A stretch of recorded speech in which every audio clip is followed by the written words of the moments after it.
Sexualité, couple, amour, plaisir, l'âme d'Eros. Et bonjour à tous et à toutes, bonjour Annie. Bonjour Dylan. Bienvenue pour notre 5e épisode du coup de l'âme d'Eros, donc cette émission qui vient parler de sexualité sans tabou, sans chichi, enfin avec beaucoup de blabla par contre là on peut le dire. Oui, écoute, on est un peu bavard. On est bavard. Et on va parler en plus d'un sujet là qui est très croustillant, vous l'attendez sans doute, il s'agit du sujet de la sodomie. Voilà, alors la sodomie, eh bien, c'est un sujet qu'on n'ose pas trop aborder, hein. C'est vrai que ça se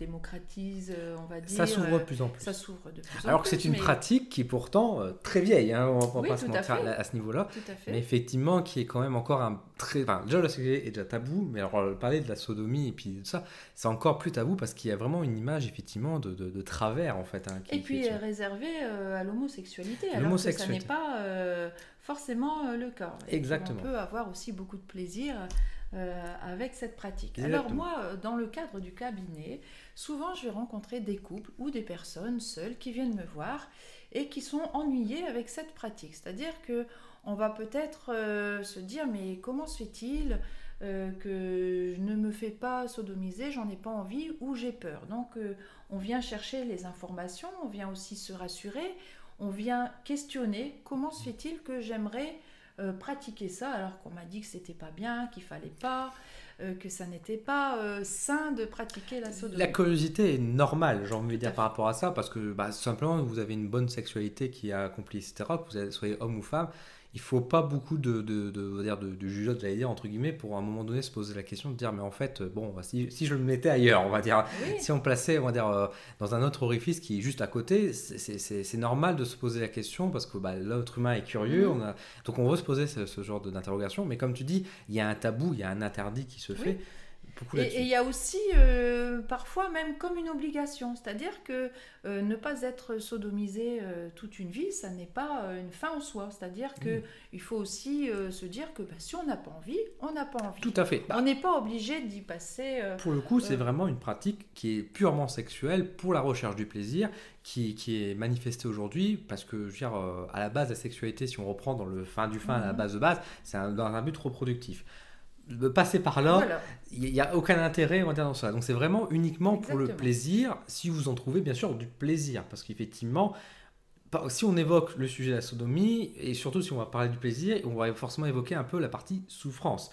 Parce que là, la sodomie, la pratiquer, que ce soit pour un homme, pour une femme qui reçoit ou qui le fait également, ça fait souffrir quand même un petit peu. Alors bien sûr, après, on peut y trouver une forme de plaisir, etc. Comme, de toute façon, la première fois ou les premières fois quand on fait, il y a tout par l'orifice, on va dire naturel, par le vagin. En général, les premiers moments sont un peu douloureux. À ce niveau-là, ça se passe très vite par le plaisir.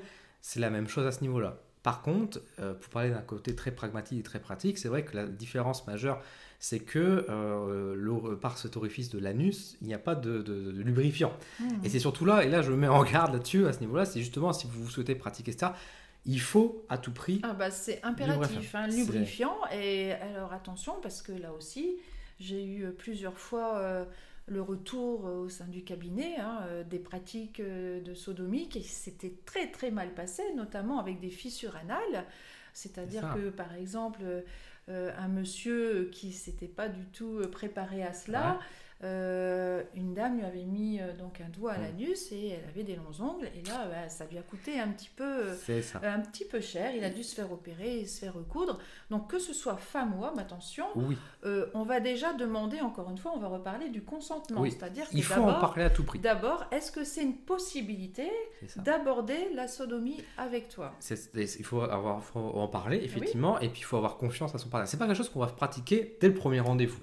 Donc, à part peut-être encore les personnes homosexuelles, on va dire, dans certains cas, et encore, c'est dans certains cas, mais c'est vrai qu'il faut déjà être à l'aise avec ce partenaire pour ça, parce que déjà, même physiquement, le corps, quand on est à l'aise, on a confiance avec notre partenaire, on est plus détendu. Tout à fait. Même, encore une fois, par on va dire, la position de missionnaire, par exemple, c'est beaucoup plus facile quand la personne est détendue. C'est la même chose quand on passe de l'autre côté, qu'on passe par l'anus, que là, forcément, si la personne est détendue, ce sera déjà moins douloureux. Il y a cette partie-là. Oui, il faut exactement avoir la disposition mentale pour accueillir donc cette sodomie. Il faut y aller doucement. Voilà, tout à fait. Donc on ne force en rien, c'est pas parce que ça n'a pas marché cette fois que ça marchera pas une prochaine fois. Et si on n'a pas envie du tout, ben c'est un choix qui se respecte.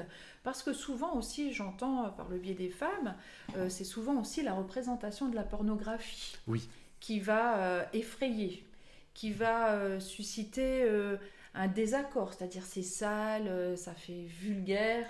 Et ça, cette association à cette vulgarité, à cette pornographie, eh bien parfois amène de la réticence. C'est ça.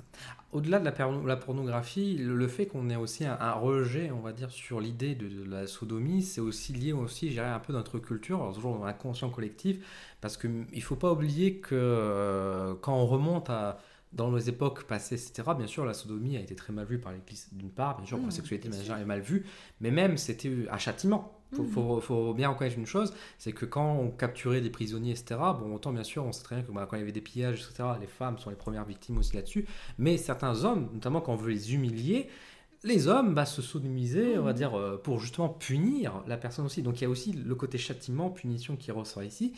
Et puis encore une fois, on parlait un peu tout à l'heure de l'homosexualité, etc., qui bien sûr, également, pendant très longtemps, notamment en Europe, a été très très mal vue.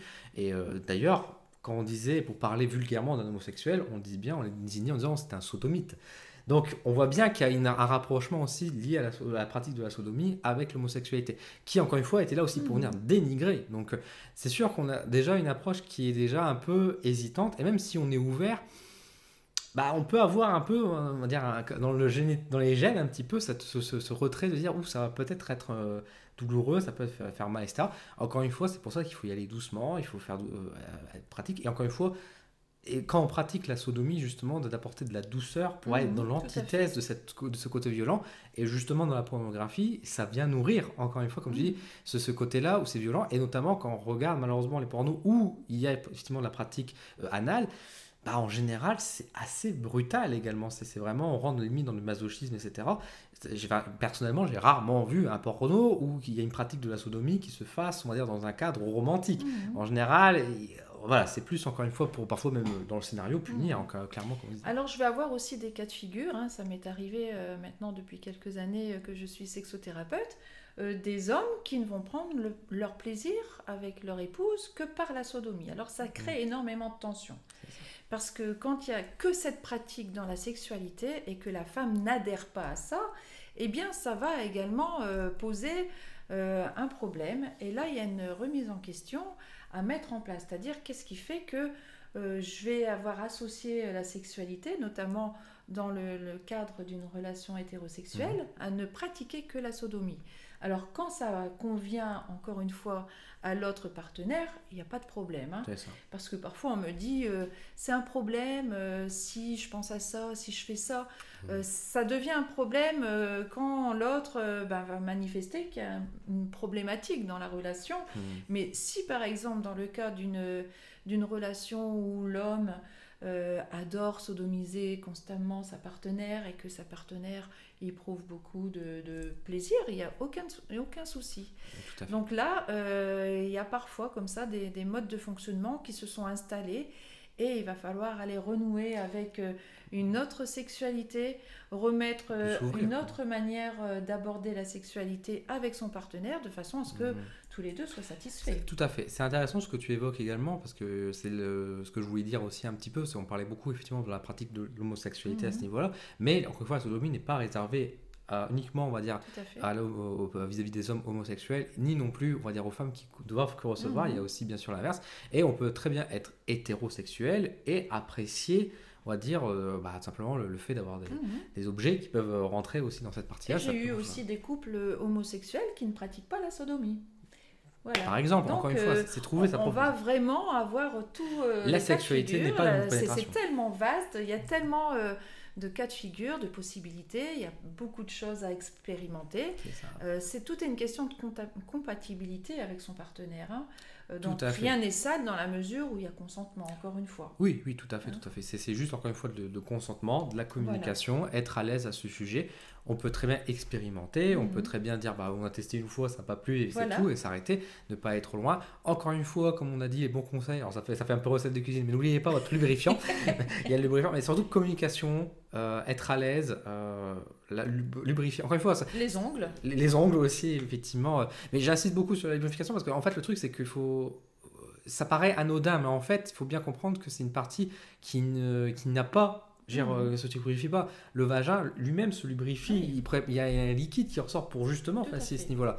Donc, si on met rien, forcément, ça va être très douloureux et ça peut créer des mauvais contextes. Et une fois, alors j'aime aussi aborder sur le plan médical, si je puis dire, même si je ne suis pas médecin ni dans cette partie-là, c'est une fois qu'il y a eu sodomie, on ne va pas repénétrer le vagin parce qu'il y a des germes dans l'anus,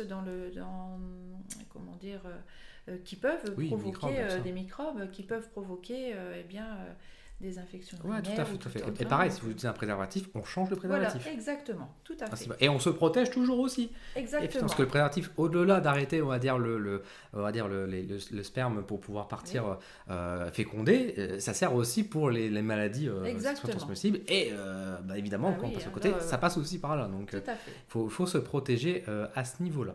Je pense qu'on a tout abordé. Oui, le dernier conseil, encore une fois, au-delà de la lubrification, j'insiste, mais tu parlais tout à l'heure, il ne fallait pas aller trop loin, effectivement. Si vous insérez des objets, faites attention de ne pas aller trop loin, parce que autant pour un vagin, ça se ressort plus facilement, autant il y a beaucoup de choses sur Internet où parfois il y a certains infirmiers qui aiment bien partager un peu leurs anecdotes de boulot et qui racontent que, tiens, on a encore eu quelqu'un qui est venu aux urgences. Des bouteilles de Rangina, oui, voilà. Des boules de pétanque aussi, ça c'est douloureux. Ces fameux hommes qui jardinent tout nus, combien il y en a qui jardinent tout nus parce qu'il faisait chaud et puis comme par hasard ils sont tombés pas de bol, ça peut arriver et c'est rentré comme par hasard.